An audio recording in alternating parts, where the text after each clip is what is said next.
Narinig ko na naman. Yung iyak. Mahina lang, parang galing sa ilalim ng lupa, pero andoon. Lagi siyang andoon tuwing hating gabi na dito sa lumang bahay ni Doña Estring. Swear. Hindi guni-guni. Pangatlong gabi ko na to bilang tagapag-alaga ni Miguel, yung apo niya, pero parang ang tagal ko nang nakatira sa kaba. Ang daan papunta rito sa dulo ng barangay Tapayan, grabe. Paglagpas mo ng tulay na kawayan, parang ibang mundo na. Masukal ang magkabilang gilid ng daan, puro matatandang puno na tila may mga matang nakamasid sa bawat galaw mo. Tahimik, yung tipo ng katahimikan na nakakabingi. Malamig din kahit tirik ang araw kanina. Sabi ng mga taga-baryo, may mga bata raw na nawawala sa lugar na to, bigla na lang daw hindi na umuwi. Kwentong kutsero lang siguro, panakot sa mga pasaway na bata. Pero ewan, iba yung pakiramdam eh. Parang may bigat sa hangin. Pagdating ko dito nung unang araw, sinalubong ako ng isang malaking gate na kinakalawang na. Ang bahay mismo, lumang-luma na. Gawa sa bato at matitigas na kahoy, tipong Espanyol pa ang disenyo. Malaki, pero parang malungkot. Nakatayo siya mag-isa sa isang maliit na burol, napapaligiran ng mga naglalakihang puno ng akasya at balete. Parang laging madilim sa paligid niya, kahit katanghaliang tapat. Feeling ko nga, pati araw, takot sumilip dito. Pasok ka, Hija, sabi ng isang matandang babae na sumalubong sa akin sa pinto. Si Doña Estring. Maputi, medyo kubana, pero malakas pa ang tindi. Nakasuot siya ng bestidang hanggang talampakan, kulay itim. May mga puti na ang buhok niyang nakapusod ng mahigpit. Umiti siya, pero parang hindi umabot sa mga mata niya. May lamig doon, parang yung lamig sa daan papunta rito. Ako po si Lucy, ma'am, sabi ko, medyo nahiya pa. Ang laki kasi talaga ng bahay. Ang taas ng kisame, parang simbahan. Puro antigo ang mga gamit, malalaking upuan na may ukit, mga painting na kupas na, isang malaking orasan na hindi na umaandar. Amoy luma. Amoy alikabok na hindi natatanggal ng panahon. Alam ko, Hija. Nasabi na sa akin ni Mayor ang tungkol sa'yo. Mabutit pumayag ka. Kailangan talaga ng apo ko ng mag-aalaga. Hinawakan niya ang braso ko. Malamig ang kamay niya, kasing lamig ng mga pader na bato. Si Miguel, nasa kwarto niya sa taas. Medyo mahiyain yun. Pero mabait na bata. Umakyat kami sa malapad na hagdan ng gawa sa nara. Bawat tapak namin may lumalangit-ngit. Parang may sinasabi yung kahoy. Sa taas, mas malamig pa. May mahabang pasilyo na may mga nakasaradong pinto sa magkabilang gilid. Sa dulo noon, may isang malaking bintana na kita ang madilim na gubat sa likod ng bahay. Ito ang kwarto mo, sabi ni Doña Estring, binuksan ang isang pinto. Simple lang ang kwarto. Isang lumang kama na may kulambo, isang aparador, at isang maliit na mesa. May bintana rin na nakaharap sa gubat. Okay na rin, malinis naman. At ito ang kwarto ni Miguel, turo niya sa katabing pinto. Nakabukas ito ng bahagya. Sumilip ako. Nakaupo sa sahig ang isang batang lalaki, mga 6 na taong gulang siguro. Naglalaro mag-isa ng mga holen. Hindi siya lumingon. Maputi siya, katulad ng lola niya, at may malalalim na mga mata. Parang ang lungkot niya. Miguel, anak, tawag ni Doña Estring. Andito na si Ate Lucy mo. Siya na ang mag-aalaga sa'yo. Hindi pa rin lumingon si Miguel. Tuloy lang siya sa paglalaro. Pagpasensyahan mo na, Hija, bulong ni Doña Estring.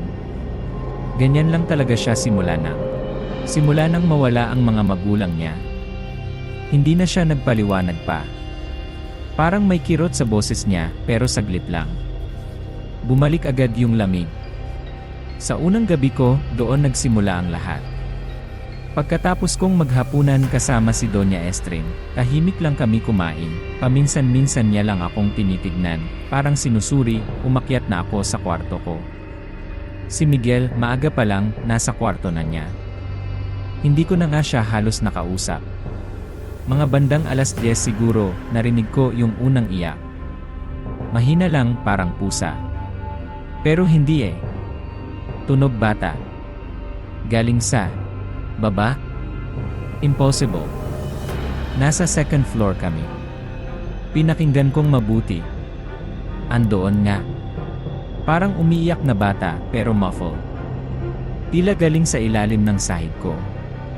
Bumangon ako, kinakabahan. Dahan-dahan akong lumabas ng kwarto. Tahimik ang buong bahay. Madilim. Tanging ang ilaw ng buwan mula sa malaking bintana sa dulo ng pasilyo ang nagbibigay liwanag. Sumilip ako sa kwarto ni Miguel. Mahimbing siyang natutulog. So, hindi galing sa kanya. Bumalik ako sa kwarto ko. Umupo ako sa kama. Nakinig ulit. Maya-maya, andoon na naman. Mas malinaw na ngayon. Hikbi. Isang mahabang hikbi, tapos parang hagulgol na pinipigilan. Definitely galing sa baba. Parang may basement itong bahay. Hindi na banggit ni Doña Estring. Biglang nanayo ang mga balahibo ko sa batok. Ramdam ko yung lamig. Hindi lang yung lamig ng gabi. Ibang klaseng lamig. Para bang may dumaan na yelo sa likod ko. Napayakap ako sa sarili ko. Ano ba yon? Pilit kong kinumbinsi ang sarili ko. Baka hangin lang na sumusuot sa mga siwang ng lumang kahoy. O baka daga. Pero hindi eh. Tunog tao talaga. Tunog batang umiiyak. Sinubukan kong matulog, pinilit kong ipikit ang mga mata ko. Pero alerto ang buong katawan ko. Bawat kaluskos sa labas, bawat lagitik ng kung ano sa loob ng kwarto, napapatalo ng puso ko. Ang hirap huminga. Para bang may nakadagan sa dibdib ko. Maya-maya pa, nawala yung iyak. Biglang tumahimik. Pero mas nakakatakot pala yung katahimikan. Para bang nag-aabang. Nag-aabang na may mangyari ulit. Tumingin ako sa bintana. Ang dilim sa labas. Wala kang makita kundi ang mga anino ng mga puno na parang mga kamay na gustong umabot sa loob. Hindi ko na talaga kaya. Kailangan kong tignan ulit si Miguel. Baka nananaginip lang siya ng masama. Dahan-dahan akong tumayo ulit, lumabas ng kwarto. Ang lamig sa pasilyo, grabe. Mas malamig pa kaysa kanina. Lalo na paglapit ko sa pinto ng kwarto ni Miguel. Para kang pumasok sa loob ng ref, sumilip ulit ako. Mahimbing pa rin ang tulog niya, nakatalukbong ng kumot. Pero parang may kakaiba sa hangin sa loob ng kwarto niya. Mas mabigat. Mas malungkot. Bumalik na lang ako sa kwarto ko. Umupo na lang ulit ako sa kama, nakasandal sa headboard. Hindi na ako matutulog nito. Hinintay ko na lang lumiwanag. Ang tagal ng oras. Bawat minuto parang isang oras. Nakailang check ako sa cellphone ko, pero parang hindi gumagalaw ang mga numero. Bandang 3:00 ng madaling araw, narinig ko ang mga yabag sa labas ng pinto ko. Dahan-dahan. Mabibigat. Tumigil sa tapat ng pinto ko. Nanigas ako. Sino iyon? Si Doña Estring. Anong gagawin niya sa labas ng kwarto ko ng ganitong oras? Hindi ako kumibo. Hinintay ko lang kung anong mangyayari. Pagkaraan ng ilang sandali na parang walang katapusan, narinig ko ulit ang mga yabag, palayo na. Papunta sa direksyon ng hagdan. Napabuntong hininga ako ng malalim. Pero hindi nawala ang kaba ko. Ano ba talaga ang nangyayari sa bahay na to? Nang mag-uumaga na, medyo nakatulog ako ng sandali. Nagising ako sa katok sa pinto. Lucy, Hija. Gising ka na ba? Boses ni Doña Estring. Oo po, Doña Estring. Gising na po, sagot ko, inaayos ang sarili ko. Binuksan ko ang pinto. Nakangiti siya, pero ganoon pa rin malamig ang mga mata. May dala siyang isang maliit na tasa. Nagtimpla ako ng mainit na tsokolate para sa'yo. Para mainitan ka naman. Inabot niya sa akin ang tasa. Nag-aalangan man, tinanggap ko. Salamat po. Kumusta ang unang gabi mo dito? Tanong niya, tinititigan ako ng diretsyo sa mata. Para bang alam niya na hindi ako nakatulog? Para bang alam niya ang tungkol sa mga narinig ko? Okay naman po pagsisinungaling ko. Medyo nanibago lang po siguro sa lugar. Tumango-tango siya. Ganyan talaga sa simula. Lalo na't malaki itong bahay at matanda na. May diin yung pagkakasabi niya ng matanda na. Pero masasanay ka rin. Lalo na kung may protection ka. Bigla siyang may kinuha sa bulsa ng bestida niya. Isang bagay na maliit at kumikinang ng bahagya sa liwanag na pumapasok mula sa bintana sa dulo ng pasilyo. Ito, Hija. Inilahad niya ang palad niya. May nakapatong doon na isang singsing. Luma na tingnan. Gawa yata sa pilak na medyo nangingitim na, pero may kakaibang bato sa gitna.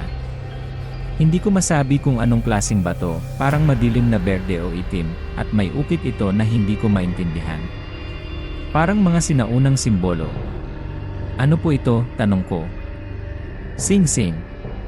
Pamana pa ito ng lola ko, sabi niya. Pampaswerte raw ito. Proteksyon laban sa masasamang elemento. Suotin mo. Nag-atubili ako. Ewan ko, may kakaiba sa sing-sing. Parang mabigat. Hindi lang sa pisikal na bigat. Naku, Doña Estring, hindi na po kailangan. Nakakahiya naman po. Hindi, Hija. I insist, sabi niya, kinuha ang kaliwang kamay ko. Bago pa ako makapalag, naisuot na niya ang singsing sa palasingsingan ko. Sakto lang ang sukat. Ayan. Bagay sa'yo. Pagkasuot ng singsing, bigla akong nakaramdam ng kakaibang init sa daliri ko. Hindi paso, pero mainit. Tapos, parang humigpit ito. Ay! Napasigaw ako ng bahagya. Sinubukan kong tanggalin ang singsing. Pero ayaw matanggal. Parang biglang lumiit ang sukat nito. Para bang niyakap nito ng mahigpit ang daliri ko. Di bakit ayaw matanggal? Tanong ko, medyo nagpapanik na. Hinila ko ng hinila, pero masakit lang. Nangingitim na bahagya ang daliri ko sa higpit. Tiningnan lang ako ni Doña Estring. Kalmado lang ang mukha niya. May maliit na ngiti sa kanyang mga labi, na mas lalong nagpakaba sa akin. Ganyan talaga yan sa simula, Hija, sabi niya sa mahinahong boses. Pinipili ng singsing ang magsusuot sa kanya. At mukhang, pinili ka niya. Pipinili. Anong ibig niyong sabihin? Hindi siya sumagot agad. Tinitigan niya lang ang singsing sa daliri ko. Basta't huwag mong iwawala yan. Malaking tulong yan sa'yo dito sa bahay. Proteksyon mo yan. Tapos, tumalikod na siya at nagsimulang maglakad palayo. Teka lang po. Doña Estring. Hindi ko po matanggal. Sigaw ko, sinusundan siya. Huminto siya sa may hagdanan at lumingon sa akin. Nawala na ang ngiti niya. Seryoso na ulit ang mukha niya at mas lumamig pa ang tingin niya. Hayaan mo lang dyan, Lucy. Masasanay ka rin. At masasanay din siya sa'yo. Pagkasabi noon, bumaba na siya ng hagdan, iniwan akong nakatayo doon sa pasilyo. Hawak ang tasa ng tsokolate na hindi ko pa naiinom, nakatingin sa singsing na mahigpit na nakakapit sa daliri ko, at pinakikinggan ang unti-unting paglakas ng tibok ng puso ko sa loob ng dibdib ko. Protection daw. Pero bakit parang pakiramdam ko, kakabit na ako ngayon sa kung anuman ang misteryong bumabalot sa lumang bahay na ito? Bakit parang hindi ito pampaswerte, kundi isang kadena? At yung iyak kagabi, totoo ba yun? O simula pa lang ito ng mga bagay na hindi ko dapat malaman? Napatingin ako sa sahig. Sa ilalim. Kung saan ko narinig ang mga hikbi. Wala akong narinig ngayon. Pero alam ko, ramdam ko, may nag-aabang doon. At ang singsing na ito, parang ito ang susi. O baka ito ang kandado. Hindi ko alam. Ang alam ko lang, simula sa gabing ito, hindi na ako basta tagapag-alaga lang ni Miguel. May iba na akong papel dito. At hindi ko alam kung magugustuhan ko yon. Hindi lang pala sa gising ako tinatakot ng singsing na to, pati sa tulog, sinusundan ako. Damn it, parang kadena na nga talaga. Kagabi, o kaninang madaling araw ba yon, hindi ko na alam, nagkaroon ako ng pinakakakaibang panaginip. Hindi siya basta panaginip lang. Parang alaala na hindi sa akin. Nagsimula ito sa dilim. Tapos, unti-unting nagkaliwanag. Pero hindi ako si Lucy sa panaginip na yon. Nasa katawan ako ng isang maliit na bata. Ramdam ko yung maliliit niyang kamay, yung luhang tumutulo sa pisngi niya. Takot na takot siya. Umiiyak pero walang boses na lumalabas. Nasa isang madilim na lugar kami, parang kuweba o basement. Amoy lupa at dugo. May mga anino ng tao sa paligid, nakatayo, parang nanonood. May mga kandilang nakasindi, pero hindi sila nagbibigay ng liwanag, parang lumalamon pa nga ng dilim. Tapos may humawak sa kamay ko, yung kamay ng bata sa panaginip. Malamig. May isinuot sa daliri ko. Isang sing-sing. Yung sing-sing. Nakita ko ito sa daliri ng bata, ang itim na bato, ang mga kakaibang ukit. Pagkasuot nito, biglang may sumigaw. Isang matinis na sigaw, parang pinapatay. At kasabay noon, may naramdaman akong mainit at malagkit na tumalsik sa mukha ko, sa bibig ko. Dugo. Lasang kalawang. Lasang takot. Nagising ako na humahabol ng hininga. Pawis na pawis. Napahawak ako sa bibig ko, wala namang dugo. Pero yung lasa, parang andoon pa rin. Yung amoy ng basement sa panaginip, parang sumuot hanggang dito sa kwarto ko. Umupo ako sa kama, nanginginig. Ang puso ko, parang gustong kumawala sa dibdib ko. Tiningnan ko ang singsing sa daliri ko. Andoon lang siya, tahimik. Pero parang mas madilim ang bato niya ngayon. Mas mabigat. Napatingin ako sa paligid. Madilim pa rin sa labas. Mga bandang 4:00 na siguro ng umaga. Tumayo ako para uminom ng tubig sa pitsel na nasa mesa. Pagbalik ko sa kama, may napansin ako. Sa puting kumot ko, may bahid. Isang patak na medyo kumalat na. Kulay, hula, dugo. Nanlaki ang mga mata ko. Hinawakan ko. Medyo tuyo na, pero malagkit pa rin ng bahagya. Saan galing to? Kinapa ko ang sarili ko. Wala naman akong sugat. Hindi rin ako niregla. Tiningnan ko ang ilong ko, baka nag-nosebleed ako habang tulog. Wala. Malinis. Napabalik ang tingin ko sa kumot. Saan galing ang dugong to? Bumalik sa isip ko yung panaginip. Yung batang may dugo sa bibig. Yung talsik. Oh and my God. Totoo ba yun? O nag-sleepwalk ba ako? Impossible. Napatitig ako sa singsing sa daliri ko. Sa dilim ng kwarto, na halos walang ilaw kundi ang manipis na sinag ng buwan mula sa labas, parang may sariling liwanag yung bato. Hindi maliwanag na parang flashlight, pero parang kumikislap ng bahagya. Isang malamig, madilim na kislap. Para bang humihinga. Para bang gising. Pinilit ko na namang tanggalin. Hinila ko ng buong lakas, halos mapunit na ang balat ko. Pero wala. Nakalock pa rin siya doon. Mas humigpit pa yata lalo. Ano ka ba talaga? Bulong ko sa singsing, nanginginig ang boses ko. Ano nang kailangan mo sa akin? Walang sumagot, syempre. Tanging ang malamig na kislap lang ng bato ang nandoon. Niligpit ko agad yung kumot. Itinago ko sa ilalim ng kama. Ayokong makita ni Doña Estring. Baka kung ano pa ang isipin niya. O baka alam na niya. Baka siya ang may pakana ng lahat ng to. Paranoia. Nagsisimula na. Hindi ko na alam kung sino ang pagkakatiwalaan ko dito. Kinabukasan, sinubukan kong mag-act normal. Nagtimpla ako ng gatas ni Miguel. Hinanda ko ang almusal namin. Pero bawat galaw ko, ramdam ko ang bigat ng singsing. At bawat anino sa sulok ng mga mata ko, napapatalon ako. Ang mga tunog sa bahay, parang mas lumakas. Ang paglangit-ngit ng sahig, ang pag-ihip ng hangin sa mga siwang, parang may mga ibinubulong. Si Doña Estring parang wala lang. Ganun pa rin. Tahimik, mapagmasid. Ngumingiti paminsan-minsan, pero laging may lamig sa likod noon.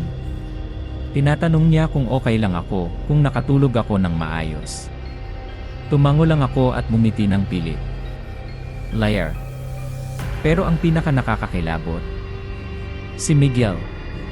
Noong hapon na yon, naglalaro kami sa sala. Tahimik lang siya, nagdodrawing sa isang pirasong papel. Lumapit ako sa kanya. Miguel, gusto mo ng merienda? Tanong ko, hinawakan ko ang balikat niya. Bigla siyang natigilan. As in, freeze. Nakatitig lang siya sa papel, pero parang hindi niya ito nakikita. Yung lapis na hawak niya, tumigil din sa ere. Miguel, tawag ko ulit. Hinawakan ko ang kamay niya. Doon siya dahan-dahang lumingon sa akin. At yung mga mata niya, Diyos ko, wala yung dati niyang lungkot. Wala ring emosyon. Blanco. Para siyang manika na nakatingin sa akin, pero hindi talaga ako ang tinitingnan. Para bang tumatagos ang tingin niya. At ang lamig. Singlamig ng kamay ni Doña Estring. Singlamig ng singsing sa daliri ko. Miguel, okay ka lang ba? Kinakabahan na talaga ako. Hindi siya sumagot. Nakatitig lang siya. Tapos, dahan-dahan niyang itinaas ang isa niyang maliit na kamay at itinuro. Ang singsing sa daliri ko. Hindi siya nagsalita. Itinuro niya lang ito, tapos bumalik ang tingin niya sa mga mata ko. May kakaibang kislap doon ngayon. Hindi blanco. Parang may alam siya. O parang, may ibang nakatingin mula sa mga mata niya. Bigla kong binitawan ang kamay niya. Napatayo ako. Kukuha lang ako ng juice, sabi ko, nanginginig ang boses. Umalis ako agad doon. Paglingon ko mula sa kusina, nakita ko siyang bumalik na sa pagdodrawing na parang walang nangyari. Normal na ulit. Pero hindi na ako normal. Anong nangyari doon? Parang naposes siya sandali. O guni-guni ko lang ba yun dahil sa takot at puyat? Pero hindi eh. Ramdam ko yung pagbabago. Ramdam ko yung lamig. Ramdam ko yung titig na yon. Paulit-ulit na nangyari yun sa mga sumunod na araw. Tuwing mahahawakan ko si Miguel, o tuwing mapapalapit ako sa kanya ng husto, bigla siyang titigil sa ginagawa niya, magiging blanco ang mga mata, at tititig sa akin o sa singsing. Minsan, may ibubulong siya na hindi ko maintindihan. Parang ibang lengguwahe. Pagkatapos ng ilang segundo, babalik na siya sa dati. Ang enerhiya sa bahay, palakas ng palakas. May mga gabing naririnig ko pa rin yung iyak sa ilalim ng sahig, pero minsan, may kasama ng tawa. Mahinang tawa ng bata, pero nakakakilabot. May mga pagkakataong bigla na lang may malamig na hangin na dadaan sa tabi ko, kahit sarado lahat ng bintana. O kaya, may makikita akong anino sa gilid ng mata ko, pero paglingon ko, wala naman. Hindi ko na kaya. Kailangan ko ng tulong. Kailangan kong malaman kung ano ang nangyayari. At kailangan kong matanggal ang singsing na to. Naalala ko yung mga kwento sa bayan bago ako pumunta dito. May isang matandang albularyo raw sa kabilang baryo, si Tio Kaloy. Marami raw siyang alam tungkol sa mga ganitong bagay, mga elemento, kulam, mga lamang lupa. Desperado na ako. Kahit hindi ako masyadong naniniwala sa mga ganyan dati, ngayon. Ewan ko na. Kailangan kong subukan. Isang hapon, nagpaalam ako kay Doña Estring na mamamalengke lang ako saglit sa bayan. Pumayag naman siya, basta't huwag daw akong magtatagal.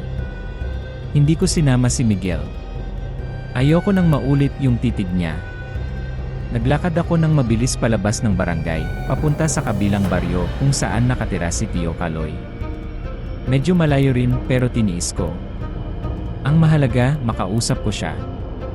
Ang bahay ni Tio Kaloy, maliit lang na kubo na napapaligiran ng mga tanim na halamang gamot. Pagpasok ko sa bakuran niya, amoy pinakuluang dahon at insenso. May mga kung ano-anong bagay na nakasabit sa bintana, mga bote na may lamang likido, mga pinatuyong ugat, mga anting-anting. Lumabas ang isang matandang lalaki na payat, mahaba ang puting balbas, at matalim ang mga mata. Siya na siguro si Tio Kaloy. Tiningnan niya ako mula ulo hanggang paa. "Ano ang kailangan mo, Hija?" Tanong niya. Ang boses niya mahina pero may bigat. "Magandang hapon po, Tio Kaloy. Ako po si Lucy. Gusto ko lang po sanang magtanong.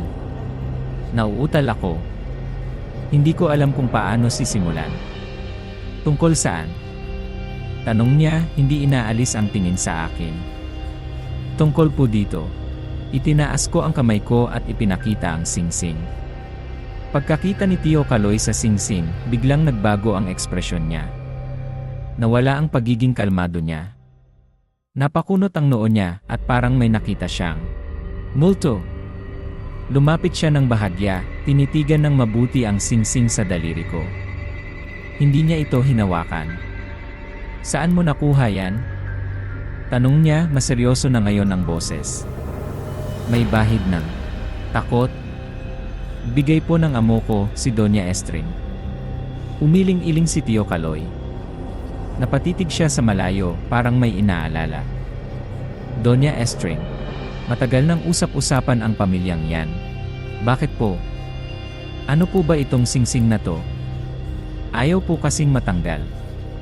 At simula po nang isuot ko to, may mga kakaiba na pong nangyayari sa akin. Sa bahay." Hindi ko na napigilan na ikwento ko ng mabilis ang tungkol sa mga iyak, sa panaginip, sa dugo kay Miguel. Habang nagsasalita ako, nakikinig lang si Tio Kaloy. Tumango-tango siya paminsan-minsan, pero lalong lumalalim ang mga guhit sa noo niya. Nang matapos ako, tumingin siya ulit sa singsing, tapos sa mga mata ko. "Hiha," sabi niya, at biglang nanayo ulit ang mga balahibo ko dahil sa tono ng boses niya. Mababa, halos pabulong, pero puno ng babala. "Mag-iingat ka. Lubhang mapanganib ang hawak mo." "Ano po bang ibig niyong sabihin?" "Pampaswerte daw po ito," sabi ni Doña Estrin. Umiling ulit si Tio Kaloy. Mas mariin ngayon. Tumingin siya sa kaliwat kanan na parang may nakikinig sa amin. "Hindi yan ordinaryong alahas, Hija. At lalong hindi yan pampaswerte." Huminga siya ng malalim. "Iyang singsing. Hindi yan sa mundo natin. Para akong binuhusan ng malamig na tubig. Hindi sa mundo natin." Anong ibig sabihin noon? Saan galing yon? Anong nilalang ang gumawa noon? Paano ko po ito tatanggalin? Tanong ko, desperado na. Nag-isip si Tio Kaloy. "Hindi ko alam, Hija. Masyadong malakas ang kapangyarihan na nakakabit dyan. Pero isa lang ang sigurado. May dahilan kung bakit napunta yan sa'yo. At may hinihingi yan kapalit." "Hinihingi kapalit? Ano?" Bago pa ako makapagtanong ulit, itinuro na ni Tio Kaloy ang daan palabas. "Umuwi ka na, Hija. At magdasal ka. Huwag na huwag mong hahayaang makuha ng kung sino man ang nasa singsing na yan. Ang kaluluwa mo." Umalis ako sa bahay ni Tio Kaloy na mas lalo pang naguguluhan at natatakot. Hindi ako nabigyan ng solusyon, pero nabigyan ako ng kumpirmasyon. Totoo ang lahat. May panganib. At ang singsing na ito, hindi lang basta alahas. Isa itong, isang susi. Isang kulungan. At kaninong mundo ito galing? Habang naglalakad ako pabalik sa lumang bahay ni Doña Estring, palubog na ang araw. Pahaba ng pahaba ang mga anino. At sa bawat hakbang ko, parang lalong bumibigat ang singsing sa daliri ko. Para bang alam niyang nalaman ko na ang isang bahagi ng sikreto niya. Para bang nagagalit siya. Hindi na ito simpleng trabaho lang. Nasa panganib ang buhay ko. At ang kaluluwa ko. Ano ang gagawin ko? Hindi na lang iyak ang naririnig ko ngayon tuwing gabi.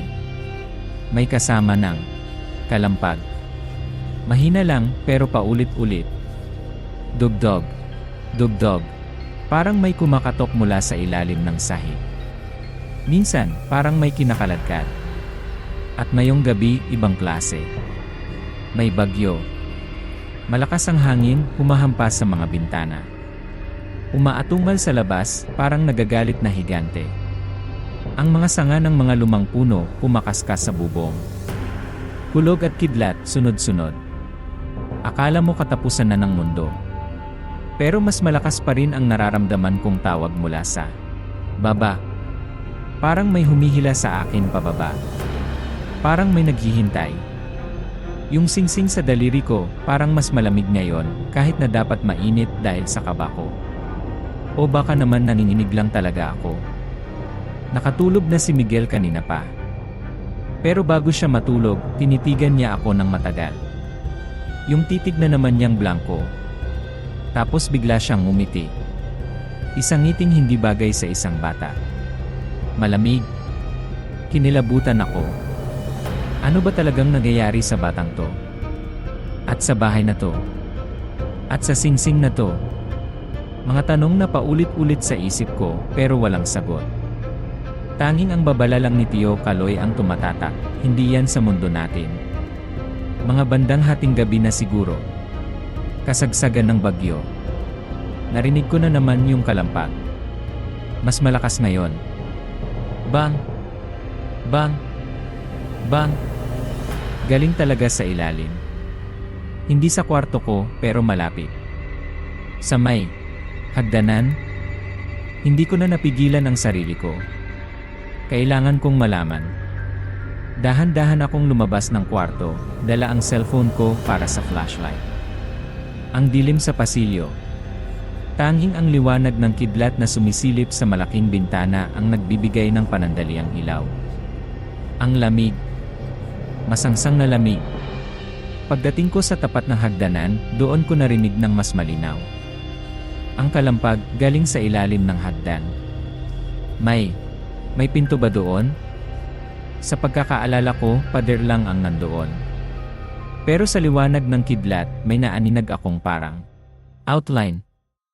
Isang parihabang hugis na tila nakatago sa anino at sa luma ng pintura ng pader. Lumapit ako. Kinapa ko. Kahoy. May maliit na uka na parang hawakan. Isang pinto nga. Nakatago. Bakit hindi ito nabanggit ni Doña Estring? Bakit nakatago? Ito ba ang daan papunta sa basement? Kung saan galing ang mga iyak? Hinawakan ko ang uka. Susubukan ko sanang buksan pero nag-aalangan ako. Biglang kumulog ng napakalakas. Braag! Kasabay noon ang pinto. Dahan-dahang bumukas paloob. Mag-isa. Parang hinihintay lang talaga ang pagdating ko. Nanigas ako. Ang puso ko parang gustong tumalon palabas. Shit! Totoo nga. May basement. At bumukas ang pinto ng kusa. This is it, ito na yung pagkakataon kong malaman. O baka ito na yung katapusan ko. Pinilit kong lunukin ang takot ko. Itinutok ko ang flashlight ng cellphone ko sa madilim na butas na nabuksan. Isang makitid na hagdanang pababa. Gawa sa bato yata at mukhang madulas at lumana. Amoy lupa. Amoy nabubulok na kahoy. Amoy ewan. Amoy lumaan. Kalawang. Parang amoy dugo na natuyo na. Nanginginig ang mga tuhod ko pero humakbang ako papasok. Dahan-dahan akong bumaba sa hagdan. Bawat tapak ko maingat. Madulas na ang mga baitang. Malamig ang mga pader na bato sa magkabilang gilid. Ang tunog ng bagyo sa labas, unti-unting humihina, napapalitan ng katahimikan. Isang mabigat, nakakabinging katahimikan. May tumutulong tubig sa kung saan. Like. At may parang kumakaluskos sa dilim. Daga siguro. Sana daga lang. Pagdating ko sa pinakababa, masangsang ang amoy. Amoy alikabok, amoy amag, at yung amoy ng lumang dugo, mas matapang dito. Itinutok ko ang flashlight ko sa paligid.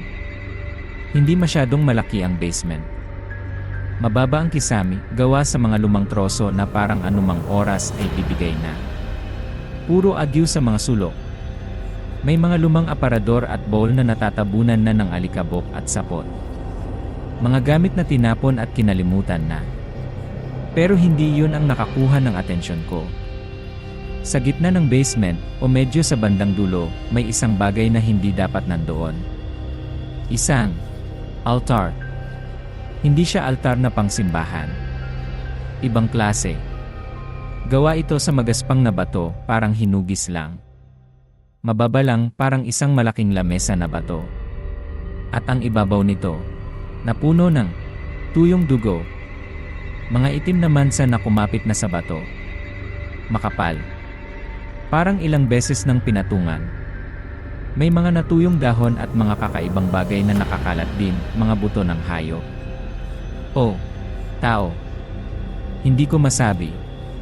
At sa paligid ng altar, sa pader sa likod nito, may mga nakasabit. Mga litrato. Kupas na, luma na, pero makikita mo pa rin ang mga mukha. Mga mukha ng bata. Marami sila. Nakangiti ang iba, seryoso ang iba. Mga batang taga saan? Taga dito kaya sa barangay. Naalala ko yung kwento ng mga nawawalang bata. Ito ba sila? Oh God! Nasusuka ako. Nanlalambot ang mga tuhod ko. Gusto kong tumakbo paakyat, pero parang may pumipigil sa akin. Parang may nagsasabing kailangan kong makita ang lahat. Napansin ko ang singsing sa daliri ko. Umiinit na naman. Parang may kuryenteng dumadaloy mula dito papunta sa buong katawan ko.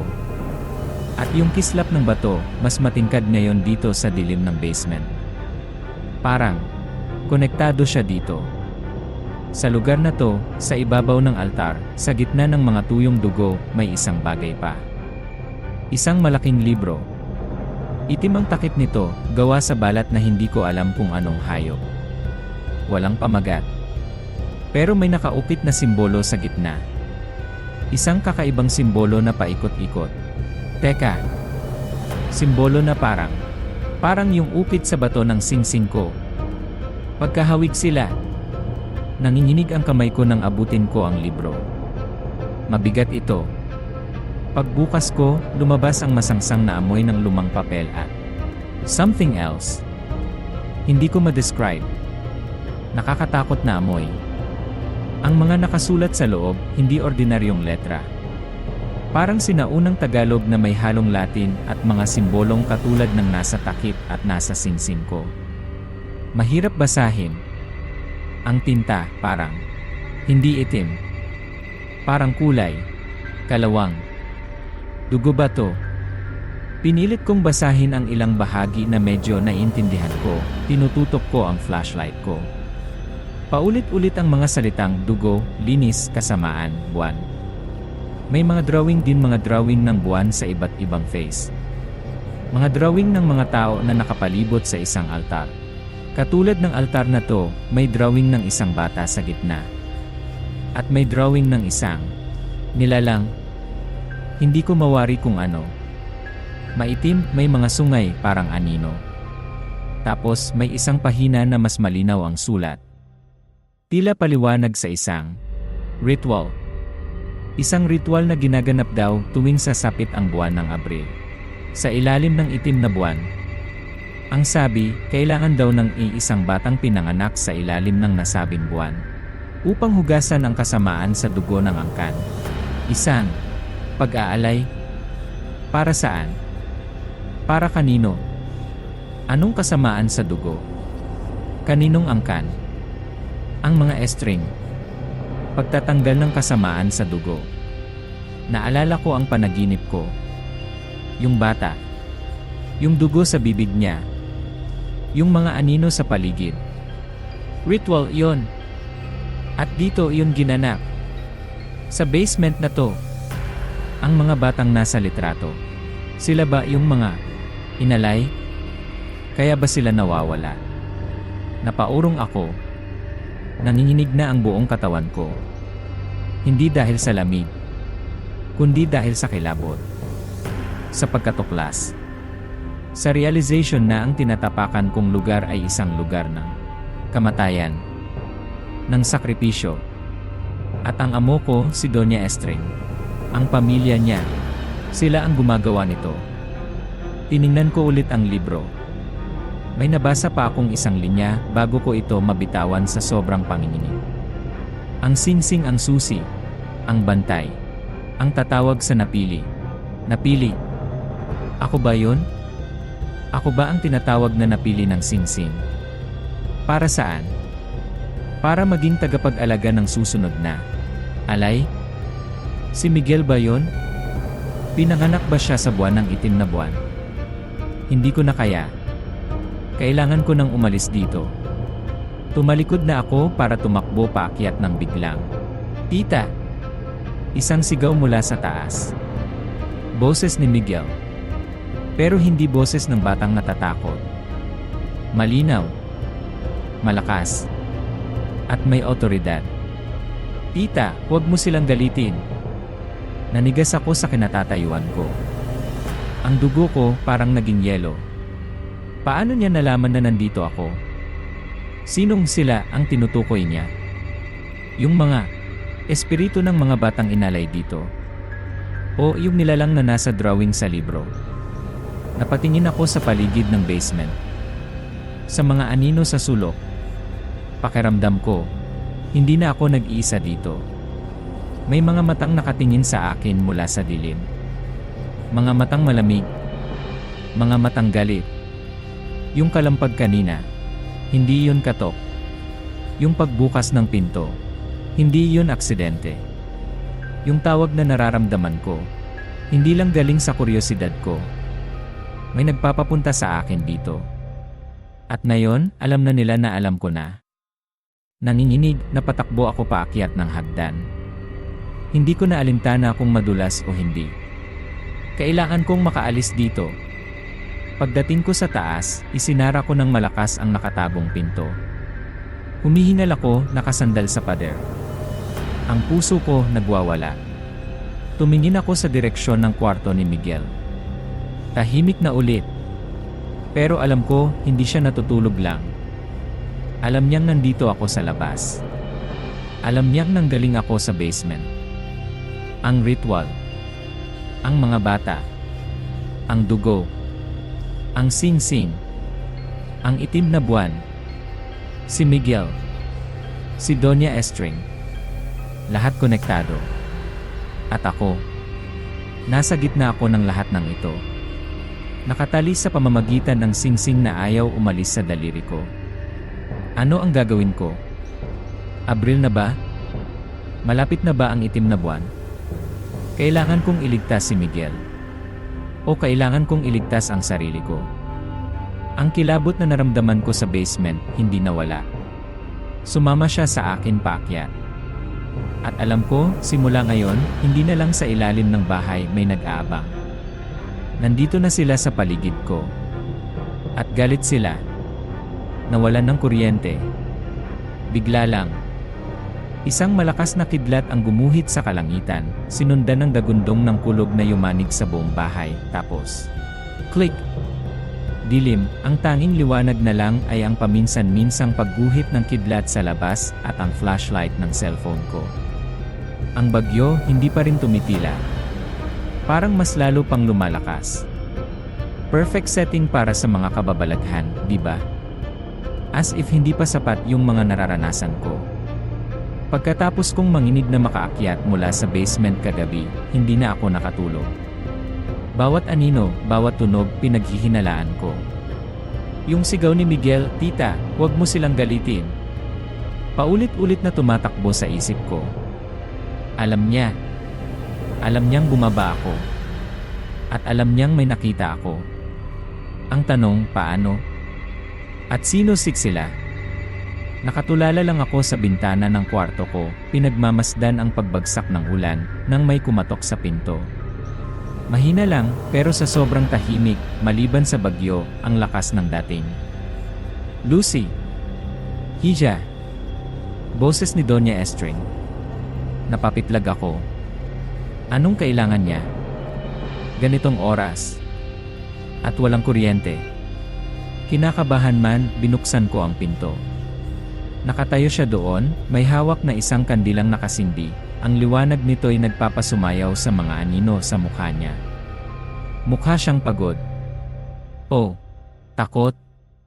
Pasensya ka na sa abala, Hija, sabi niya, ang boses niya medyo nanginginig. Nawalan tayo ng kuryente. Baka matagalan pa bago bumalik. Samahan mo muna ako sa sala. Mas panatag ako kung may kasama. Nag-aalangan ako. Pagkatapos ng mga nalaman ko sa basement, ang huling gusto ko ay ang makasama siya sa dilim. Pero ano nang magagawa ko? Amo ko pa rin siya. At baka ito na ang pagkakataon kong magtanong. Kahit patago. Sumunod ako sa kanya pababa ng hagdan. Ang liwanag lang ng kandila niya at ng flashlight ko ang gumagabay sa amin. Ang mga lumang painting sa dingding parang mas nakakatakot ngayon. Ang mga mata ng mga nasa larawan parang sumusunod sa amin. Ang orasan na hindi umaandar parang mas lalong nagpapabigat sa oras. Sa sala, umupo kami sa magkabilang dulo ng isang mahabang sofa. Ipinatong niya ang kandila sa maliit na mesa sa pagitan namin. Ang apoy nito, nagbibigay ng kaunting init, pero hindi sapat para pawiin ang lamig na bumabalot sa buong bahay, at sa pagitan naming dalawa. Natatakot ka ba, Hija? Tanong niya, tinititigan ako sa liwanag ng kandila. Ang mga mata niya, malalim at madilim. Mahirap basahin. Medyo po. Malakas po ang bagyo, sagot ko, umiiwas ng tingin. Tumingin ako sa singsing sa daliri ko. Parang malamig pa rin ito. Tumango siya. Malakas na. Parang may gustong iparating ang kalikasan.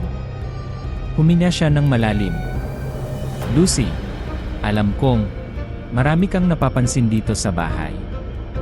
Natigilan ako. Tumingin ako sa kanya. Alam niya bang bumaba ako sa basement? Mga ano po, Doña Estring? Sinubukan kong magtunog inosente. Ngumiti siya ng mapait. Isang ngiting puno ng lungkot at pagod. Ang mga tunog, ang lamig, ang sing-sing. Itinuro niya ang kamay ko. Hindi ka ordinaryong tagapag-alaga lang, hindi ba? Naramdaman mo na siguro. Hindi ako kumibo. Hinintay ko lang siyang magpatuloy. Ang sing-sing na yan, Lucy. Nagsimula siya, ang boses niya halos pabulong na. May misyon yan. Isang mabigat na responsibilidad na ipinapasa sa aming angkan sa loob ng maraming henerasyon. Mission po. Ang protektahan ang supling. Ang batang pinili. Tumingin siya sa direksyon ng taas, kung nasaan ang kwarto ni Miguel. Ang batang isinilang sa ilalim ng itim na buwan. Kinilabutan ako. Tama ang hinala ko. Si Miguel na. Pero proteksyon saan? At paano? May kasamaan na nakakabit sa aming dugo, Hija, pagpapatuloy niya, umiiyak na ngayon ng tahimik. Mga luhang kumikinang sa liwanag ng kandila. Isang sumpa na nagmula pa sa aming mga ninuno. Isang kasunduan na hindi na namin matatakasan. Kasunduan? Anong kasunduan? Naalala ko ang sinabi ni Tio Kaloy. Hindi yan sa mundo natin. Kailangan naming linisin ang dugong yon, Hija. Kailangan ng ritual. Para mapanatili ang balanse. Para hindi kami lamunin ng dilim. Ritual. Paglilinis. Yun ba talaga ang tawag sa ginagawa nila sa basement? Sa mga batang nasa litrato? Sa dugo sa altar? At ang singsing, tanong ko, pinipigilan ang galit na namumuo sa dibdib ko. Ano ng papel niya? Ang singsing. Siya ang bantay. Siya ang pumipili sa tagapag-alaga ng batang isasakrit. Ng batang magiging daluyan ng paglilinis. Mabilis niyang binawi ang huling salita.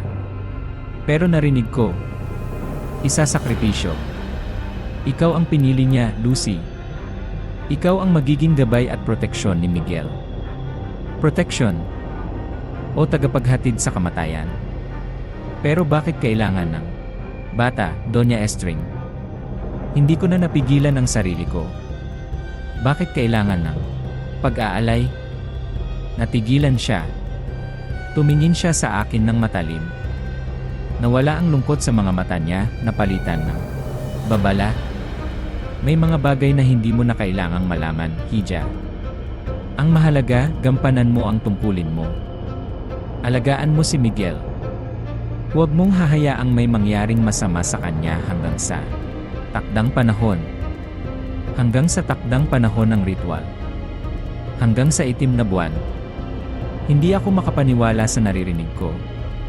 Ganito na lang ba yun? Tanggapin ko na lang na magiging kasabot ako sa isang karumal-dumal na krimen.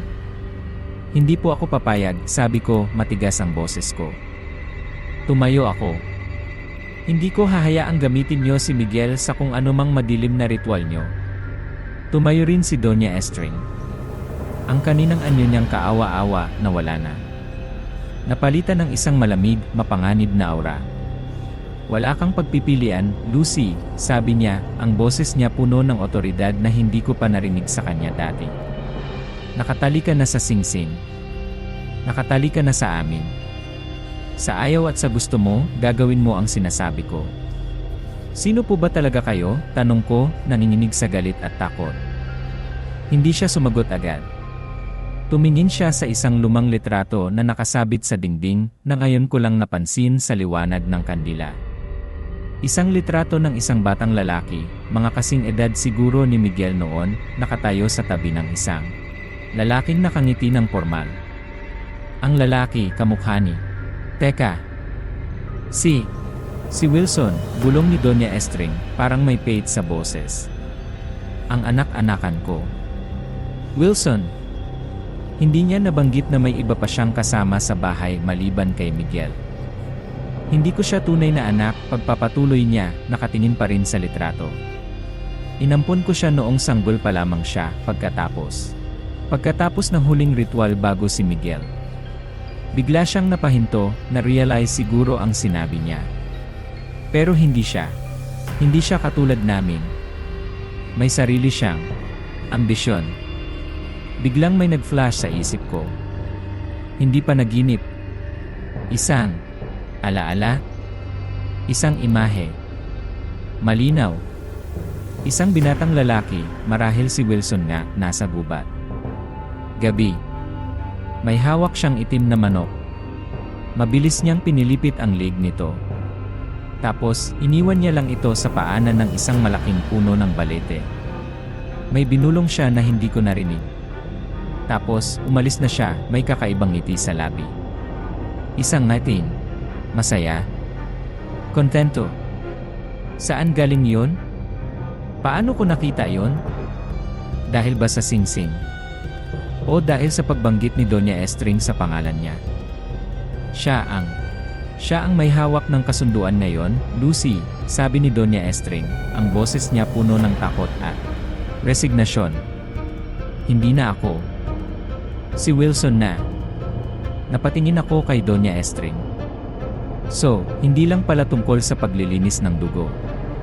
May iba pa. May mas malalim pa. Ano ng kasunduan ang ibig niyong sabihin? Umiling si Doña Estring. Huwag mo nang alamin, Hija. Mas mapapahamak ka lang. Pero huli na. Natanim na sa isip ko ang pangalan ni Wilson. Ang imahe ng pag-aalay niya sa gubat. Ang takot sa mga mata ni Doña Estring.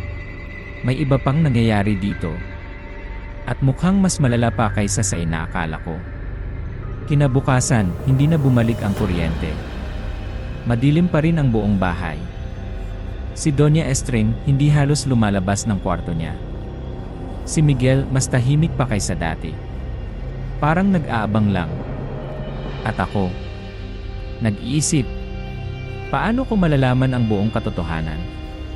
Paano ko maililigtas si Miguel? Paano ako makakaalis dito? Naisip ko ang sinabi ni Doña Estring tungkol kay Wilson. Kung siya ang may hawak ng kasunduan ngayon, marahil may ebidensya. Saan ko hahanapin? Nagbakasakali ako. Nang siguradong nasa kwarto niya si Doña Estring at naglalaro si Miguel sa sala, dahan-dahan akong umakyat papunta sa kwarto ni Doña Estring. Nakabukas ng bahagya ang pinto. Sumilip ako. Wala siya doon. Marahil nasa banyo. Ito na ang pagkakataon ko. Pumasok ako ng mabilis. Ang kwarto niya mas malaki kaysa sa akin. Puro lumang gamit din, may isang malaking aparador, isang tokador na may salamin na medyo naninilaw na, at isang kama na may 4 na poste at kulambo. Saan ako magsisimula? Sa aparador? Sa ilalim ng kama? Napatingin ako sa tokador. May mga drawer ito. Sinubukan kong buksan ang isa. Nakalock. Sinubukan ko ang isa pa. Nakalock din, lahat nakalock. Damn it, pero napansin ko ang isang maliit na susi na nakasabit sa gilid ng salamin, tila nakalimutan doon. Kinuha ko ito at sinubukan sa unang drawer. Click! Bumukas! Nanginginig ang kamay ko habang binubuksan ang drawer. Puro mga lumang papeles ang laman, mga titulo ng lupa, mga resibo, mga sulat. Pero sa ilalim ng mga ito, may isang bagay na nakarolyo at tinalian ng pulang sinulid. Kakaiba ang papel na ginamit, parang balat ng hayop o lumang pergamino. Dahan-dahan ko itong kinuha at kinalagan ng tali. Binuklat ko ang rolyo. Nakasulat dito sa sinaunang Tagalog, katulad ng nasa libro sa basement, gamit ang tinta na kulay dugo. May mga simbolo ulit. At sa gitna, may malinaw na kasunduan. Isang kontrata. Hindi ito tungkol sa paglilinis ng dugo. Ito ay isang kasunduan sa pagitan ng isang nilalang ng gubat at ng tagapagmana ng bahay. Nakasaad dito na kapalit ng kasaganaan, yaman, at kapangyarihan, kailangang mag-alay ng isang batang kaluluwa tuwing sasapit ang itim na buwan sa buwan ng Abril. At sa ibaba, malinaw na nakasulat, sa bawat batang mawawala, 1 taon ng kasaganaan. Napahawak ako sa bibig ko. Nandidiri. Nasusuka. So, hindi lang pala sumpa. Hindi lang paglilinis. Isa itong negosyo. Isang madugong kontrata para sa yaman. Ginagamit nila ang mga inosenteng bata para sa sarili nilang kapakanan. Ang mga Estring, si Wilson, at ang pirma sa ilalim ng kontrata. Hindi pangalan ni Doña Estring. Isang pangalan lang ang nakalagay doon, isinulat ng may diin at parang mayabang, Wilson. So, si Wilson ang gumawa ng kontratang ito. O siya ang nagpatuloy nito. At si Doña Estring, kasabwat lang. O biktima rin niya. Biglang may narinig akong yabag sa labas ng pinto. Mabilis kong ibinalik ang rolyo sa drawer, nilock ito, at isinabit ulit ang susi. Sakto lang dahil bumukas ang pinto. Nakatayo doon ang isang lalaki. Medyo matangkad, maayos ang pananamit kahit luma at may ngiti sa labi. Isang ngiting kaakit-akit, pero may lamig sa mga mata. Kamukhang-kamukha niya ang lalaki sa litrato kasama ang batang si Wilson noon. Ito na siguro si Wilson ngayon. Well. Anong ginagawa ng ating bagong bisita sa kwarto ng aking ina? Tanong niya, ang boses niya malambing pero may halong pang-uuyam. Natigilan ako. Nahuli niya ako. Hinahanap ko lang po si Doña Estring, palusot ko, nanginginig ang boses. Tumawa siya ng mahina. Talaga ba? O may iba kang hinahanap? Lumapit siya sa akin. Amoy mamahaling pabango na may halong ewan. Parang amoy gubat pagkatapos ng ulan. Nakita mo ba ang hinahanap mo, Lucy? Paano niya nalaman ang pangalan ko? Hindi pa kami nagkikita. Hindi ko po alam ang sinasabi niyo, sabi ko, umatras ng bahagya. Ang ngiti niya unti-unting nawala. Napalitan ng isang seryosong tingin. Tinitigan niya ang singsing sa daliri ko. Ah, ang singsing. Ang susi. Ang bantay. Hinawakan niya ang kamay ko. Malamig ang kamay niya pero may kakaibang init din bagay sa'yo. Pero, tumingin siya sa mga mata ko. Ang lamig ng tingin niya tumatagos hanggang kaluluwa. Hindi ikaw ang pinili ng singsing, Lucy. Para akong binuhusan ng malamig na tubig. Kung hindi ako, sino? Si Miguel. Pero, nagpatuloy siya, isang mapanganib na kislap ang lumitaw sa mga mata niya. Maaari kitang palitan. Isang direktang banta. Palitan saan? Sa pagiging tagapag-alaga? O sa pagiging alay? Nabitawan ko ang kamay niya at tumakbo ako palabas ng kwarto, pababa ng hagdan. Narinig ko ang tawa niya mula sa likod ko. Isang tawang malamig at puno ng ligaya. Ang lihim na ligaya ni Wilson. Ang ligaya sa kapangyarihan. Ang ligaya sa kasunduan niya sa dilim. Nasa panganib ako. Nasa mas malaking panganib kaysa sa inakala ko. Hindi lang si Miguel ang target nila. Ako rin. Dahil alam ko na ang sikreto nila. Ang sikreto ng kasunduan. Ang sikreto ng kasaganaan na binabayaran ng dugo ng mga bata. Galit. Pagtataksil. Pagkasuklam. Lahat yon nararamdaman ko ngayon. Pero higit sa lahat, takot. Isang malalim, nakakaparalisang takot. Ano ang gagawin ko? Malapit na ang huling gabi. Ang gabi ng ritual. Dumating na. Ang gabi ng itim na buwan. Walang buwan sa langit. Pero hindi ibig sabihin noon ay walang liwanag. May kakaibang, mapusyaw na liwanag na tila nanggagaling sa kung saan o sa lahat ng dako. Para bang ang mismong hangin ay nagliliwanag ng bahagya, isang malamig, nakakakilabot na liwanag na nagpapatingkad sa mga anino. Ang bagyo, tumila na kaninang hapon. Pero ang katahimikan na pumalit dito, mas nakakabingi. Mas mabigat. Para bang ang buong kalikasan ay nagpipigil ng hininga, nag-aabang. Alam ko kung anong mangyayari ngayong gabi. Naramdaman ko ito buong araw. Ang bigat sa hangin. Ang titig ni Miguel na laging blanko. Ang pagiging balisa ni Doña Estring na pilit tinatago. At si Wilson. Hindi ko na siya nakita simula kahapon, pero ramdam ko ang presensya niya. Ramdam ko ang paghahanda niya. Nakalock ang pinto ng kwarto ko. Sinubukan kong buksan kanina, pero ayaw. Kinulong nila ako. Para hindi ako makialam. Para hindi ko mapigilan ang ritual. Damn them. Pinagsisipa ko ang pinto, sinigawan ko sila, pero walang sumasagot. Tanging ang malamig na katahimikan lang ng lumang bahay ang naririnig ko. Umupo ako sa sahig, nakasandal sa pinto. Niyakap ko ang mga tuhod ko. Nanginginig ako. Hindi lang sa takot. Sa galit. Sa kawalan ng pag-asa. Ano nang magagawa ko? Nakakulong ako dito. Si Miguel. Diyos ko, si Miguel. Iniisip ko pa lang ang mangyayari sa kanya sa basement, parang pinipiga ang puso ko. Napatingin ako sa singsing sa daliri ko.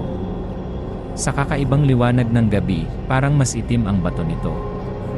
Pero may kakaibang pulso akong nararamdaman mula rito. Mahina lang, pero andoon.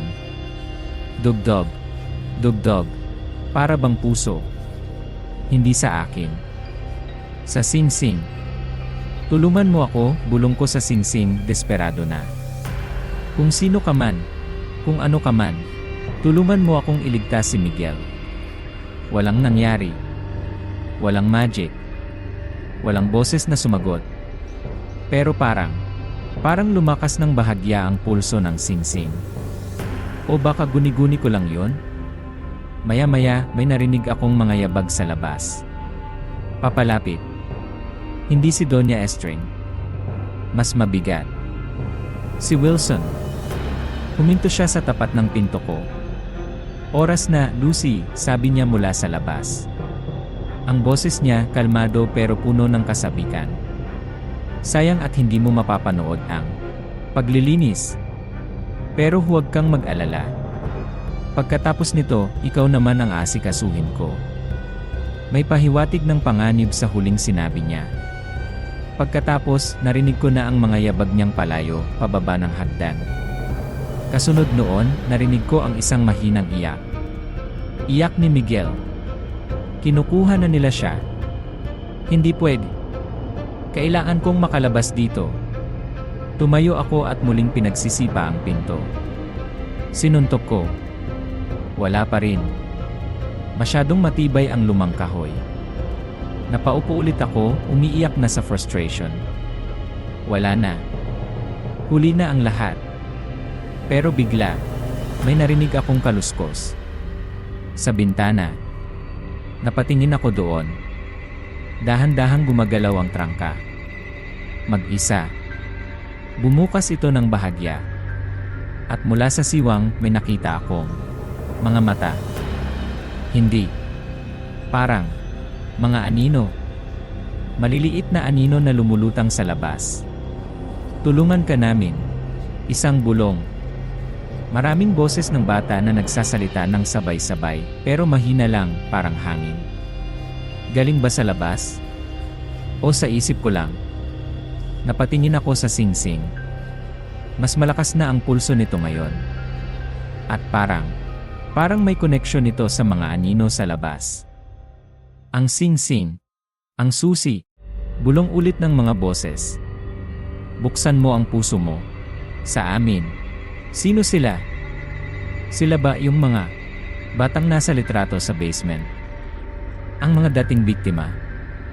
Nag-aalangan man, tumango ako. Wala na akong ibang pag-asa. Bulong ko pabalik. Tulungan niyo ako. Biglang umihip ang malamig na hangin sa loob ng kwarto, kahit nakasara ang bintana maliban sa maliit na siwang.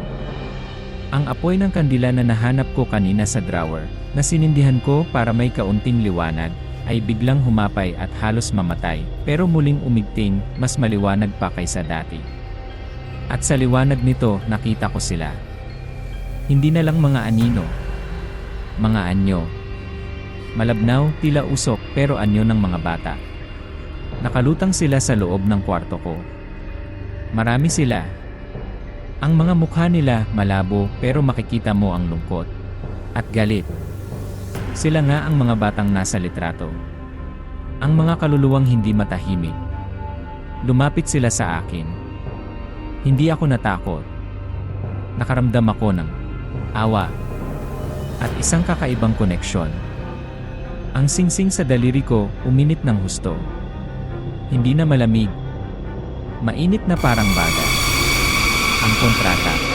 Bulong ng isa sa mga batang multo, ang boses niya parang galing sa ilalim ng tubig. Sunugin mo, para makalaya kami. Makalaya siya. Tinutukoy ba nila si Miguel? Kontrata. Yung rolyo na nakita ko sa kwarto ni Doña Estring. Pero paano ko makukuha yon? At paano ko masusunog? Tumingin ako sa pinto. Kailangan ko munang makalabas. Ang pinto. Bulong ko sa kanila. Ang mga batang espiritu ay sabay-sabay na lumapit sa pinto.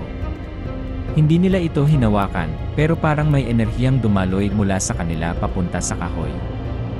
Narinig ko ang paglangit-ngit ng bisagra. Ang pagkalas ng trangka sa loob. Tapos dahan-dahan. Bumukas ang pinto. Malaya na ako. Salamat, bulong ko sa kanila. Tumango lang sila, ang mga anyo nila ay bahagyang kumikislap. Sumunod sila sa akin palabas ng kwarto. Ang unang destinasyon ko, ang kwarto ni Doña Estring. Kailangan ko ng kontrata. Dahan-dahan akong naglakad sa pasilyo, kasunod ang mga batang espiritu na parang mga anino sa paligid ko. Tahimik ang buong bahay. Masyadong tahimik. Naririnig ko na ang mahihinang tunog mula sa basement. Mga ungol, mga dasal na hindi ko maintindihan. Nagsisimula na sila. Pagdating ko sa kwarto ni Doña Estring, bukas na ang pinto. Pumasok ako. Lumapit ako sa tokador at binuksan ang drawer gamit ang susi na naroon pa rin. Nandoon pa ang rolyo. Kinuha ko ito ng mabilis. Pagtalikod ko, may nakatayo sa pinto. Si Doña Estring. Maputla siya, gulo ang buhok at basa ang mga mata. Nakatingin siya sa akin, tapos sa rolyo na hawak ko. "Hija," sabi niya, ang boses niya basat. "Huwag mong gawin yan. Magagalit si Wilson. Magagalit ang nilalang. Kailangan kong gawin to, Doña Estring." Sabi ko, nanginginig ang boses ko sa galit at determinasyon. "Para kay Miguel. Para sa mga batang ito." Itinuro ko ang mga espiritu na ngayon ay nakapalibot na rin kay Doña Estring. Napaurong siya, takot na takot. Kasalanan ko ang lahat. Hagulgol niya. Dapat hindi ako pumayat. Dapat hindi ko hinayaan si Wilson. Hindi ko na siya pinansin. Kailangan kong magmadali. Lumabas ako ng kwarto, hawak ng mahigpit ang kontrata. Ang mga batang espiritu sumunod sa akin. Naiwan si Doña Estring na umiiyak sa loob ng kwarto. Ang susunod kong destinasyon, ang basement. Kung saan ginaganap ang ritual. Pagbaba ko ng hagdan, mas lumilinaw ang mga tunog. Isang monotonong chanting. Ang boses ni Wilson, malalim at kakaiba. May mga halakhak din. O iyak na pinipigilan. Pagdating ko sa tago na pinto papuntang basement, bukas na ito. Ang amoy ng dugo at kamatayan, mas matindi ngayon. Huminga ako ng malalim at sinimulan kong bumaba. Ang mga batang espiritu, nauuna sa akin, parang nagbibigay daan. Ang basement. Nagliliwanag ito ngayon, hindi dahil sa flashlight o kandila. Ang altar sa gitna, nag-aapoy. Hindi literal na apoy na nakakasunog, kundi isang madilim, itim na apoy na parang lumalamon ng liwanag. At sa gitna ng altar na yon, nakahiga si Miguel. Nakagapos ang mga kamay at paa niya. Umiiyak siya ng walang tunog, dilat ang mga mata sa takot. Nakasuot siya ng puting damit na parang pang-seremonya. At nakatayo sa tabi ng altar si Wilson. Nakataas ang mga kamay niya, may hawak na isang obsidian na punyal na kumikinang sa itim na apoy. Nakatingin siya sa kisame, bumibigkas ng mga salitang hindi ko maintindihan. Ang mukha niya puno ng ecstasy, kasiyahan, parang lasing sa kapangyarihan. Oras na. Sigaw ni Wilson, ang boses niya umalinggaw sa buong basement. Tanggapin mo ang alay na ito, o makapangyarihang nilalang ng gubat. Ipagkaloob mo ang walang hanggang kasaganaan. Itinaas niya ang punyal, handa nang itarak kay Miguel. Hindi. Sumigaw ako ng buong lakas. Napatigil si Wilson at napalingon sa akin. Gulat. Galit. Ikaw, sigaw niya. Paano ka nakalabas? Hindi ko siya sinagot. Itinaas ko ang rolyo ng kontrata. Tapusin na natin to, Wilson. Nakita niya ang hawak ko. Nanlaki ang mga mata niya sa galit. Huwag mong pakialaman yan. Pero huli na. Ang mga batang espiritu biglang sumugod kay Wilson. Hindi nila siya mahawakan, pero ang malamig na presensya nila ay tila nakapagpabagal sa kanya. Napaurong siya, iwinawasiwas ang punyal. Ito na ang pagkakataon ko. Tumakbo ako papunta sa altar. Hindi ko pinansin ang itim na apoy, kahit ramdam ko ang kakaibang init at lamig nito. Ang mahalaga, ang kontrata. Sunugin mo, sigaw ng mga batang espiritu sa isip ko. Itinapat ko ang rolyo sa itim na apoy ng altar. Pagdikit nito, biglang nagliyab ito ng todo. Isang nakakasilaw na puting apoy ang lumabas mula sa kontrata, hindi itim. At kasabay noon, isang nakakabinging sigaw ang umalinggaw sa buong basement, isang sigaw na hindi galing kay Wilson o kay Miguel. Isang sigaw na puno ng galit at sakit. Ang sigaw ng nilalang. Ang itim na apoy sa altar, biglang namatay. Ang obsidian na punyal sa kamay ni Wilson, nabitak at naging abo.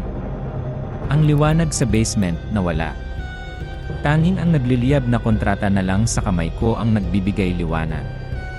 Hindi. Sigaw ni Wilson, puno ng desperation. Ang kasunduan. Ang kapangyarihan ko. Sumugod siya sa akin, hindi na alintana ang mga batang espiritu. Pero bago pa siya makalapit, ang mga batang espiritu ay unti-unting nagliliwanag. Ang mga anyo nila nagiging mas malinaw. Ang lungkot sa mga mukha nila napapalitan ng ngiti, ng kapayapaan. Salamat. Bulong nila sa huling pagkakataon. Tapos, isa-isa silang naglaho na parang usok, pataas, papalabas ng basement. Malaya na sila. Pero ang apoy mula sa nasusunog na kontrata, hindi namatay. Kumalat ito. Mabilis. Gumapang sa altar, sa mga tuyong dugo, sa mga lumang kahoy na poste ng basement. Nagsimulang masunog ang buong lugar. Miguel, sigaw ko. Tumakbo ako papunta sa bata at pilit na kinalag ang mga gapos niya. Nang makalag ko siya, niyakap ko siya ng mahigpit. Nanginginig siya sa takot. Tita Lucy. Iyak niya. Okay na, Miguel. Ligtas ka na, sabi ko, hinila ko siya patayo. Kailangan naming makaalis dito. Pero si Wilson, hinarangan kami. Ang mga mata niya, puno ng galit at kabaliwan. Wala na ang dating kaakit-akit niyang anyo. Mukha na siyang demonyo. Hindi kayo makakaalis? Sigaw niya. Kung mawawala ang lahat sa akin, isasama ko kayo. Susugurin niya sana kami ng biglang. Gumuho ang isang bahagi ng kisam. Nasusunog na rin ang itaas na palapag. Nahulog ang mga nagliliyab na kahoy sa pagitan namin ni Wilson. Hinila ko si Miguel palayo. Takbo. Tumakbo kami papunta sa hagdanan paakyat.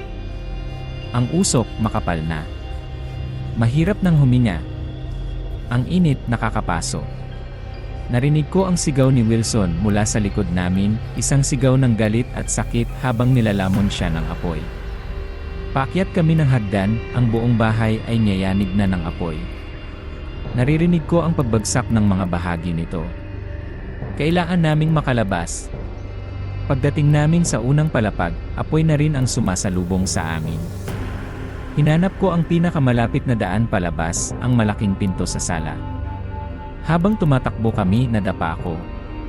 Napatingin ako sa kamay ko. Ang sing-sing. Nahulog. Gumulong ito sa sahig, papunta sa isang lugar na nilalamon na ng apoy. Susubukan ko sanang kunin, pero hinila ako ni Miguel. Tita, halika na po. Napatingin ako sa apoy, tapos kay Miguel. Kailangan kong pumili. Pinili ko si Miguel. Tumayo ako at hinila siya palabas ng nagliliyab na mansyon. Paglabas namin sa malaking pinto, bumagsak na ang buong bubong sa likod namin. Isang malakas na pagsabog ng apoy at abo ang sumalubong sa amin. Niyakap ko si Miguel ng mahigpit habang pinagmamasdan namin ang paglamon ng apoy sa lumang bahay ni Doña Estring. Ang bahay na pinagmulan ng maraming taon ng kadiliman, ng mga sakripisyo, ng kasakiman. Ngayon, abo na lang ang lahat. Nasaan si Doña Estring?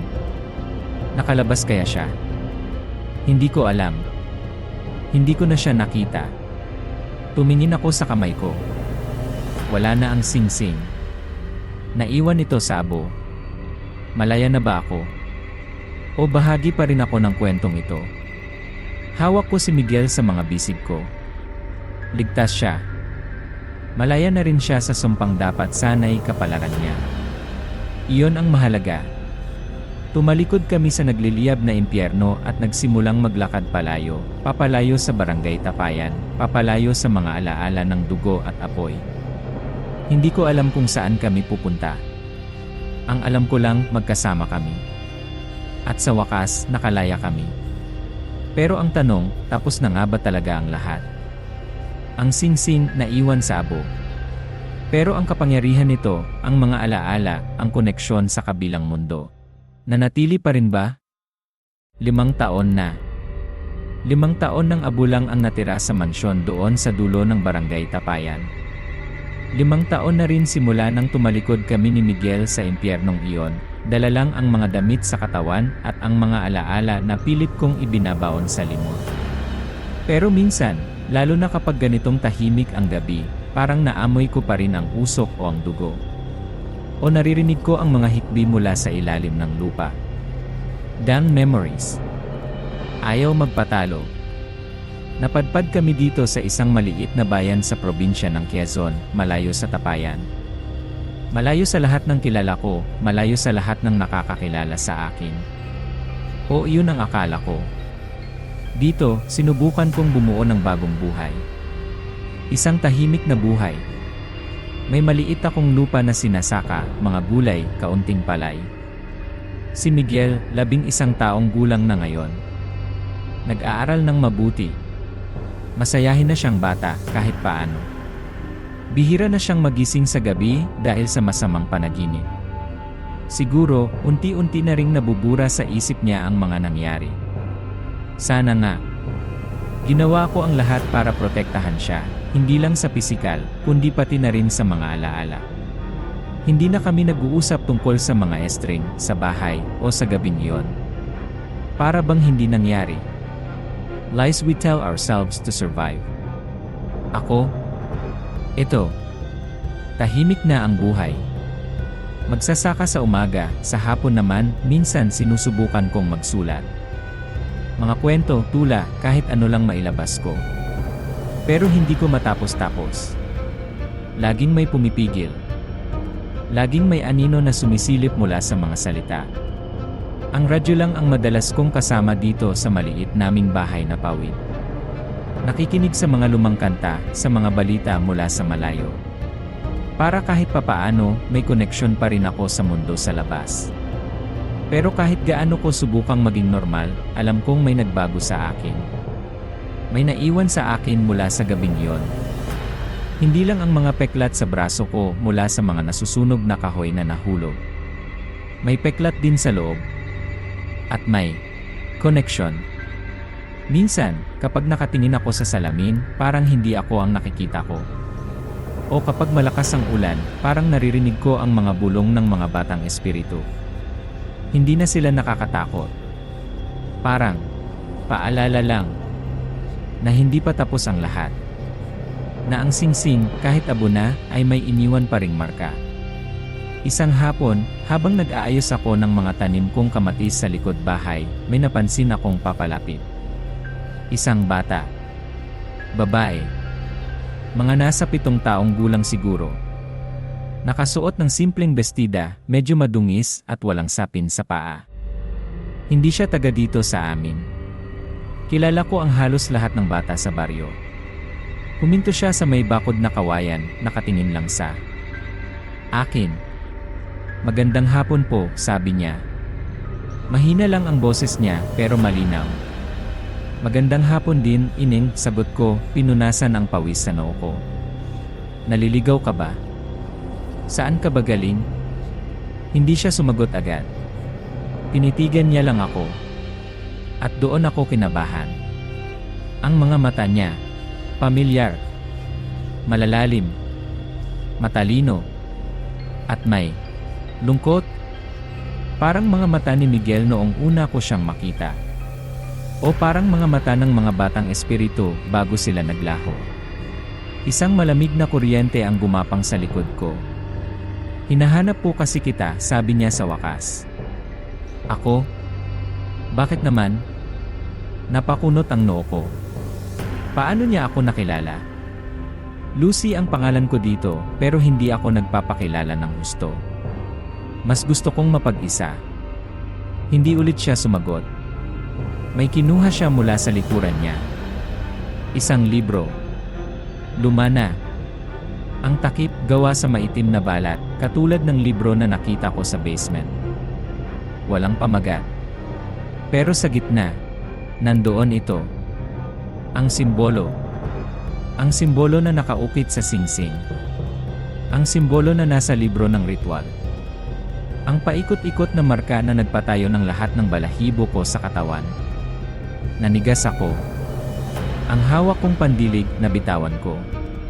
Ang puso ko nagsimulang kumabog ng malakas, katulad noong mga gabi sa lumang bahay.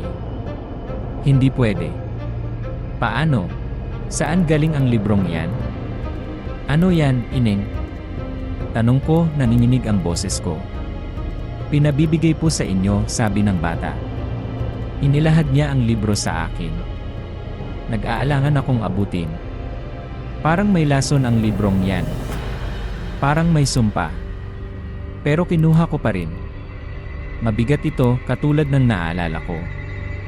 Amoy luma. Amoy. Alaala. Nanginginig ang kamay ko habang binubuklat ko ang libro. Ang mga pahina, gawa sa makapal na papel na naninilaw na. Ang mga sulat, sinaunang Tagalog na may halong mga simbolo. Ang tinta, kulay kalawang pa rin. Pero hindi yun ang nagpatigil sa paghina ko. Sa unang pahina, pagkatapos ng pahina na may simbolo, may isang larawan. Isang drawing. Hindi litrato. Isang detalyadong drawing gamit ang uling o maitim na tinta. Ako ang nasa drawing. Nakaupo ako sa isang silya, nakatingin sa bintana. Ang itsura ko, mas bata ng kaunti kaysa ngayon, pero ako talaga yon. Ang damit ko, yung damit na suot ko noong huling gabi sa mansyon. Ang ekspresyon ko, malungkot, pagod, pero may determinasyon. Ang detalye, napakalinaw. Maging ang maliit na nunal ko sa gilid ng labi, nandoon. Pero ang pinaka nakakakilabot, hindi ko maalala na may nagdrawing sa akin ng ganito. Kailan ito ginawa? Saan? Sino ang gumawa nito? At bakit ito nasa librong ito? Para akong binuhusan ng malamig na tubig na may yelo. Ang pakiramdam na pinapanood, na hindi ako malaya, bumalik ng buong tindi. Ang katahimikan na pinilit kong likhain sa loob ng 5 taon, biglang nabasag. Napatingin ako sa bata. Nakatitig pa rin siya sa akin. Ang mga mata niyang pamilyar. Sino ang nagpapabigay nito? Tanong ko, halos pabulong. Umiling lang ang bata. Hindi ko po kilala. May nag-iwan lang po nito sa may pinto namin kaninang umaga. May nakasulat na pangalan niyo daw po ang dapat magdala sa inyo. Pangalan ko. Alam nila kung nasaan ako. Alam nila kung sino ako. Tiningnan ko ulit ang drawing. Tapos tumingin ako sa bata. Sa mga mata niya. May kislap doon ngayon. Isang kislap na hindi ko gusto. At pagkatapos, nagsalita siya. Ang huling tanong na bumasag sa lahat ng natitira kong kapayapaan. Isang tanong na nagbalik sa akin sa simula ng lahat. Sa sing-sing. Sa pagpili. Ikaw po ba? Hinawakan niya ang kamay ko. Malamig ang kamay niya. Si Lucy. Tumango ako, hindi makapagsalita. Ngumiti siya. Isang ngiting kasing lamig ng hangin sa basement noon. Ikaw po ba? Tanong niya ulit, ang mga mata niya'y tila tumatagos sa kaluluwa ko, ang pinili noon. Ang tanong ay nanatiling nakabitin sa hangin, kasama ng amoy ng lupa, ng mga bulaklak, at ng isang lumang libro na amoy dugo at mga lihim na hindi dapat binubuklat. Tapos na nga ba? O nagsisimula pa lang ulit ang lahat? Ang sing-sing, wala na. Pero ang sumpa, ang kontrata, ang pagpili. Mukhang hindi ito namamatay kasama ng abo. Naghahanap lang ito ng bagong sisidlan. Ng bagong tagapagmana. At sa mga mata ng batang ito, sa hawak niyang libro, sa tanong na iniwan niya. Alam ko na ang sagot. Hindi pa tapos. Baka hindi na matapos kailanman. Ang kadiliman ay laging nag-aabang. Laging naghahanap. At ako, mukhang ako pa rin ang pinili. Noon. At marahil, hanggang ngayon.